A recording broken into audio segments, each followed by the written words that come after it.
New developments in the 2012 presidential race. A spokesman for former House Speaker Newt Gingrich says the Republican is going to formally announce his bid this Wednesday. Does he stand a chance against Ron Paul? One of my colleagues, Juan Williams, wrote a column today saying he thinks Congressman Paul, who's already run for president twice, is the man to beat in the current Republican race. My next guest has her own opinion. Fox News political analyst and New York Post columnist and my good friend Kirsten Powers joins me now. Kirsten, welcome here. Were you as surprised as I when you saw Juan Williams' column this morning in which he says Ron Paul is the most intellectually honest, most consistent in his views, and shockingly is now leading in the polls and in money raising?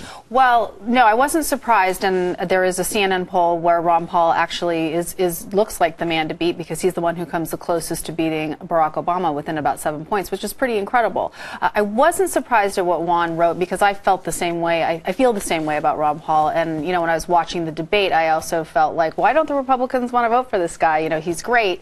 But that's kind of the problem for Ron Paul, I think. All right. Does he represent a vision of the Republican Party closer to Barry Goldwater than either of the George Bushes? Would that be fair to say? Yeah, I think that's definitely fair. Go ahead. Well, and I just think the fact that he can appeal to people like me or to people like Juan, and I don't think either of us are saying we would vote for him, but that we find him appealing sort of explains why he would have a problem with the conservative base in the Republican Party. All right. You are a Democrat. You are a moderate Democrat. You worked in the Clinton administration. How does Ron Paul appeal to you? You know how he appeals to me and to many of us watching, but how does he appeal to you, Kirsten? Well, I think his foreign policy views are obviously very in line with where a lot of liberals are, where a lot of Democrats are. But what's appealing about him overall is that he is intellectually honest and that he obviously has a lot of integrity. He says things that are unpopular quite often. He's been called crazy. It doesn't matter. He never backs down, you know, and he has stayed the course on what he believes. And now suddenly people are coming around, even some Republicans, and saying, you know what, you're right, we shouldn't have invaded Iraq. Yes, a lot of Republicans are saying we shouldn't have invaded Iraq. A lot of Republicans are saying we should come home. Are Republicans saying now that bin Laden is dead at a cost of who knows what? I'm not talking about the 40-person attack team last week. That was about as surgical as could be. I'm talking about the billions and maybe trillion that was spent in the 10 years preceding it. But are Republicans in D.C. saying now that bin Laden is dead, we don't belong in Afghanistan because that's unwinnable and we achieved our goal? I think the Republican Party is split on that issue. You've seen different people come out and say, what are we doing there? A lot of the leading conservative thinkers have said, what are we doing there? It's time to get out. Now, I don't know if some of it is a little bit because it's now Obama's war and they don't care as much about it, or if they, you know, I think some people legitimately think that we're losing and we're not going to win and it's not worth the money.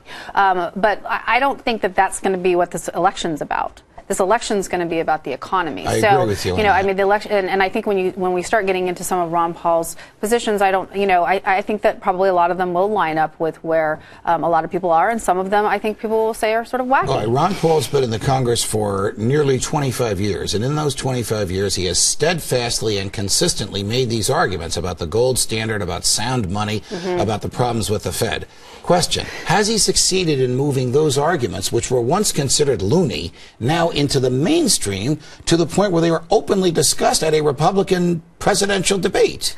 I think that they're discussed, but I still think they fall in the loony category. I still think the mainstream media is going to look, if he really starts to take off and people really start paying attention to him seriously, I think that he will be portrayed as the crazy uncle, which is what they try to do with him. It's despicable, but that's how he gets treated. You know, and I think that even though he knows more substantively about these issues than probably everyone else on that stage combined, he still gets sort of treated like he's nutty. How about the other libertarian that was on the stage the other night, Governor Johnson, who's going to be here in a few minutes, as will one of the other fellows from that night, Senator Santorum. Let's talk about Governor Johnson.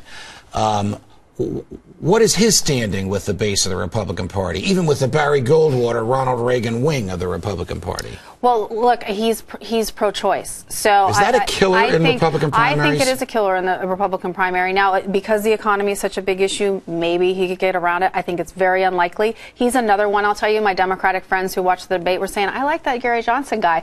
Again, I really feel like if Democrats are saying that probably doesn't bode well for a Republican primary. Ron Paul Paul is staunchly pro-life. Who does President Obama least want to run against from among all those whose names have been mentioned, from Donald Trump to Ron Paul and everybody else in between? I honestly don't think any of them keep him awake at night. Mitt Romney is probably, since he was considered the front runner, he's the most reasonable person. I think he probably could maybe appeal across party lines, although as I say it, the problem with Romney, of course, is Romney care, and so they know that they can hang that around his head. Right. I mean, I just don't really think any of them really are much of a cause for concern. I mean, it's just it's such a weak field, and I think that and Ron Paul maybe could do better in this field than last time. All right, Kirsten Powers, always a pleasure. Thank you very much for joining us, my dear. Now that Osama